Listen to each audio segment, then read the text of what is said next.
आज हम एक नया चैप्टर स्टार्ट करें गैसेस एक्सचेंज का सिंध की बुक से। इसमें सबसे पहले बेसिक्स डेफिनेशन पढ़ेंगे और वेंटिलेशन वगैरह होता क्या है ये चीज़ें पढ़ेंगे। अच्छा, सबसे पहले ये है कि रिस्पायरेशन एक्चुअली क्या होती है। रिस्पायरेशन जो है हम पहले भी पढ़ चुके हैं चैप्टर्स में। होता ये है कि अगर ग्लूकोज़ है, मतलब कि आप इसको ऐसे कंसिडर कर लें, खाना है, ठीक है, इसके साथ हम ऑक्सीजन को मिला दें, ठीक है। जब ऑक्सीजन मिल जाएगी तो क्या होगा, कार्बन डाइऑक्साइड निकलेगी, वाटर निकलेगा और हमें एनर्जी मिलेगी जो कि रिस्पायरेशन से हमें चाहिए।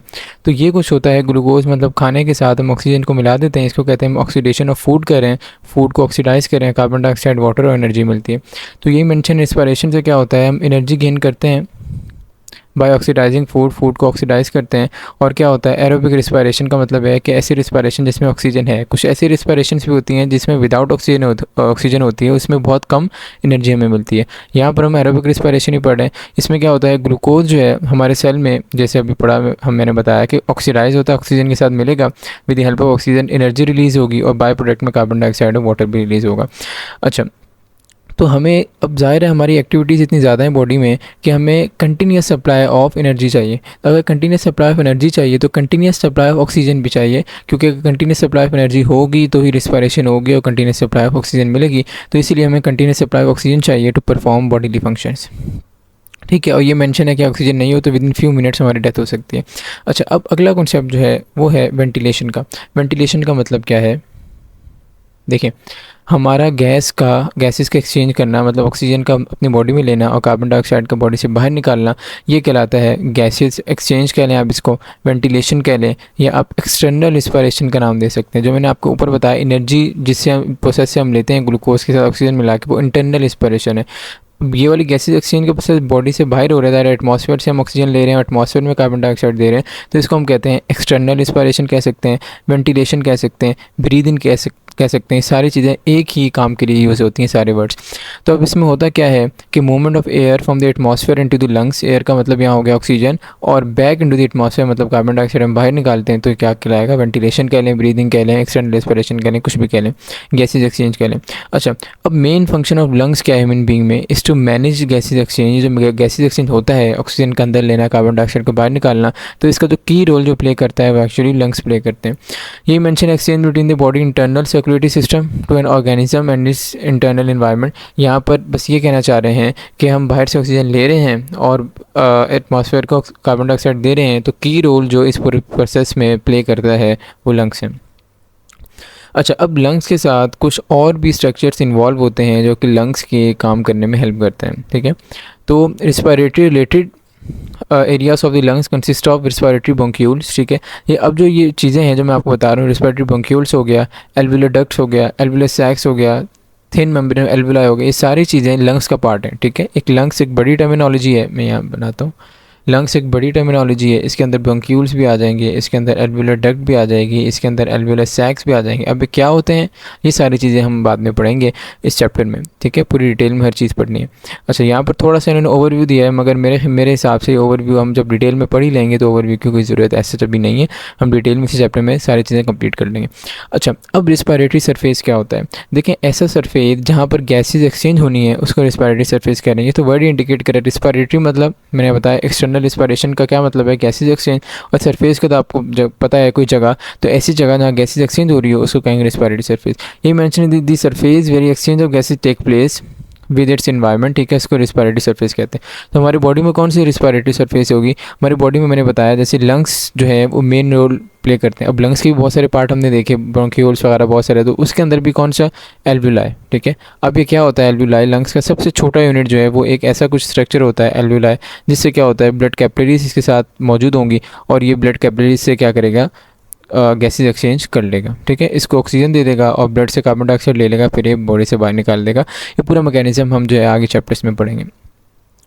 अच्छा, अब यही मेंशन है फॉर एग्जांपल अर्थवूम की अगर बात करें, क्योंकि अर्थवूम बहुत छोटा एक ऑर्गेनिज्म है, इसमें क्या होता है इसकी स्किन ही गैसेज एक्सचेंज कर रही होती है। जैसे अगर कोई एक ऑर्गेनिज्म है, इसकी स्किन से ही गैसेज एक्सचेंज हो जाए, इसके पास कोई रिस्पायरेटरी ऑर्गन्स मौजूद ना हो, तो वो होता है अर्थवूम में होता है, और भी छोटे ऑर्गेनिज्म में हो रहा होता है। उसके बाद एल्वुलर मेम्ब्रेन्स हैं, जैसे हमारे में एल्वुलाई मैंने बताया, तो उसमें अवर रिस्पायरेटरी सरफेस इज़ एल्वुलाई, ठीक है। जैसे मैंने बताया कि एल्वुलाई जो लंग्स का एक पार्ट है, सबसे छोटा पार्ट है, यहाँ पर गैसेज एक्सचेंज होती है। अगर ये चीज़ आपको अभी समझ ना भी आए तो कोई मसला नहीं है, डिटेल डिटेल में हमने इसी चैप्टर में पढ़ना है।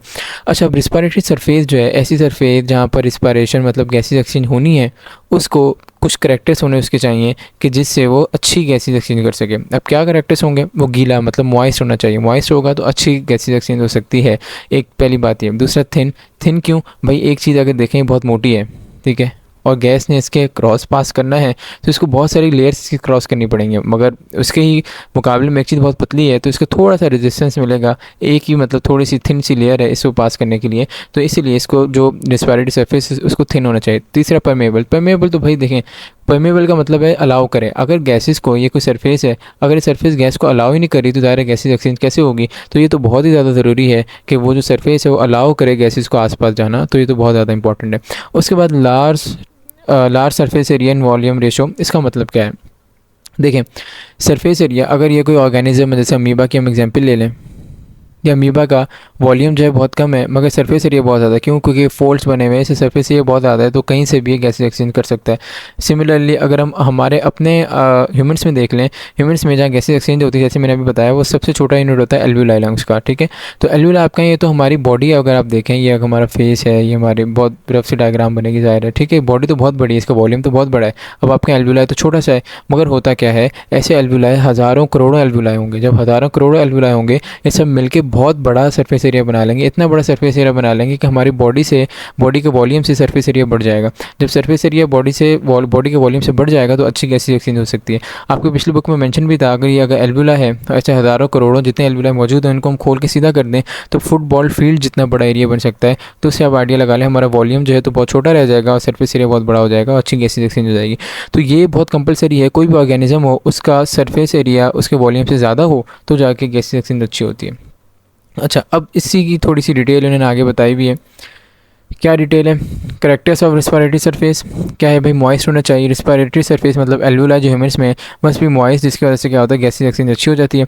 उसके परमेबल वही अलाउ करे, रिस्पायरेटरी सरफेस शुड भी परमेबल टू गैसेज, ज़्यादा अलाउ करेगा तो गैसेज आसपास जाएंगे। उसके बाद थिन, वो लेयर बहुत थिन हो ताकि डिफ्यूजन मतलब गैसेज का एक्सचेंज जो है आराम से हो सके, ईजीली हो सके।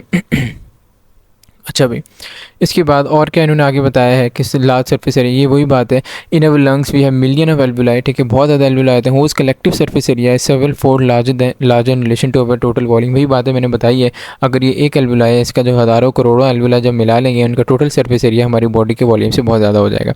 In case of high animals like human the respiratory surface is facilitated by following, ठीक है। अब ये तो चार जो करैक्टर्स ऊपर हमने पढ़े हैं, ठीक है, ये तो हैं बहुत ही बेसिक करैक्टर। अब जो बहुत ज़्यादा कॉम्प्लेक्स ऑर्गेनिज्म है जैसे ह्यूमन हो गए, इनमें कुछ और एडिशनल करैक्टर्स होने चाहिए रिस्पायरेटरी सरफेस से, जिससे और अच्छी गैसेज एक्सचेंज हो, ठीक है। अब कौन से करैक्टर हैं? सिग्निफिकेंट ब्लड सप्लाई, मतलब क्या कि जो ब्लड सप्लाई है, जैसे मिसाल के तौर पर मैंने बताया ये एक एल्वुलाई है, एल्वुलाई के आसपास जो ब्लड कैपिलरीज का गुच्छा मौजूद होता है, बहुत सारी ब्लड कैपिलरीज होती हैं। जब बहुत सारी ब्लड कैपिलरीज होंगी तो एल्वुलाई बहुत सारी ऑक्सीजन इन ब्लड में डाल देगा, ठीक है, और बहुत सारे कार्बन डाइऑक्साइड वापस ले लेगा। तो एक्चुअली क्या हो रहा है, गैसेज एक्सचेंज बहुत ज़्यादा ब्लड से बहुत ज़्यादा हो रही है। अगर मैं कह दूं कि मैं ये वाली कैपिलरी मिटा दूं, ये वाली भी मिटा दूं, अब मैं कहूँ मेरे पास एक ही कैपिलरी है, तो एक कैपिलरी से ऑक्सीजन इसको देगा और उससे वापस ले लेगा, तो बहुत ज़्यादा गैसेज एक्सचेंज नहीं हुई। तो इसलिए एक गुच्छा, एक नेटवर्क ऑफ कैपिलरी से मौजूद होता है जिसकी मदद से अच्छी गैसेज एक्सचेंज हो जाती है। यही मेंशन है the another character of respiratory surface is to initiating highly concentrated oxygenated blood is taken away from the body and carbon dioxide blood is taken to the lungs, ठीक है। ये वो mechanism बता रहे हैं कि ऑक्सीजन जो है वो हमारी बॉडी में दे दी जाती है, कार्बन डाइऑक्साइड ले ली जाती है ब्लड से, और ब्लड जितनी ज़्यादा ब्लड कैपिलरीज मौजूद होंगी उतनी ज़्यादा ये प्रोसेस हो सकेगा। अच्छा, अगला जो है पॉइंट वो है लार्ज डिफ्यूजन ग्रेडियंट। अब मैं आपको ये थोड़ा सा इस एग्जाम्पल से समझाता हूँ। मिसाल के तौर पर अपने रूम में आप किसी कोने में रूम फ्रेशनर को आप स्प्रे कर दें और कुछ टाइम बाद दूसरे कोने पे उसकी जो है वो खुशबू आने लग जाएगी। उसका रीज़न क्या है? एक्चुअली जहाँ आपने रूम फ्रेशनर को स्प्रे किया वहाँ पर उसकी कंसनट्रेशन बहुत ज़्यादा हो गई और बाकी रूम में उसकी कंसनट्रेशन बहुत कम थी। उसने क्या किया, वो मॉलिक्यूल्स ज़्यादा कंसनट्रेशन से लो कंसनट्रेशन की तरफ मूव करने लग गए, और जो लो कंसनट्रेशन की तरफ मूव किए तो इस प्रोसेस को कहते हैं हम डिफ्यूजन। ये हर चीज़ के लिए एप्लीकेबल है। कोई भी चीज़ किसी रीजन में ज़्यादा हो और वो दूसरे रीजन में कम हो और कोई हिंड्रेंस ना हो बीच में उसको मूव करने के लिए, तो वो वहाँ हाई कंसनट्रेशन से लो कंसनट्रेशन मूव कर जाती है।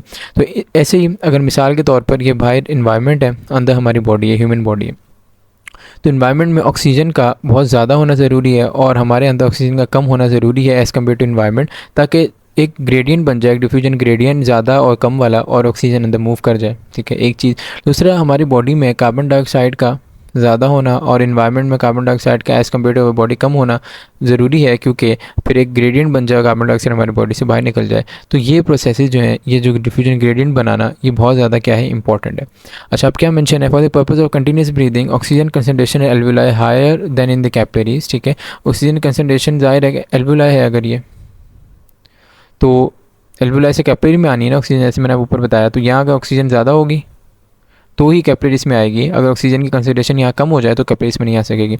सो oxygen move from alveoli to the blood, carbon dioxide diffuse in opposite direction. यही मेंशन है बस कि कैपिलरीज जो हैं हमारी, जहाँ पर ब्लड गैसेज एक्सचेंज हो रही हैं, जैसे कैपिलरी है और ये एल्वुलाई है, इस लेवल पे आके गैसेज एक्सचेंज होनी है। तो यहाँ पर एल्वुलाई के अंदर ऑक्सीजन कंसंट्रेशन ज़्यादा और कैपिलरी मतलब ब्लड के अंदर ऑक्सीजन कंसंट्रेशन कम, ताकि एल्वुलाई से ऑक्सीजन यहाँ मूव कर जाए। और कार्बन डाइऑक्साइड के लिए उल्टा हो जाएगा, एल्वुलाई में कार्बन डाइऑक्साइड कंसंट्रेशन कम होनी चाहिए और ब्लड में मतलब कैपिलरीज में कार्बन डाइऑक्साइड कंसंट्रेशन ज़्यादा होनी चाहिए, ताकि कार्बन डाइऑक्साइड एल्वुलाई में मूव कर जाए, एल्वुलाई से वापस बॉडी से बाहर निकल जाए। ठीक है भाई, तो ये तो कुछ बेसिक करैक्टर हो गया जो कि रिस्पिरेटरी सरफेस के होने चाहिए।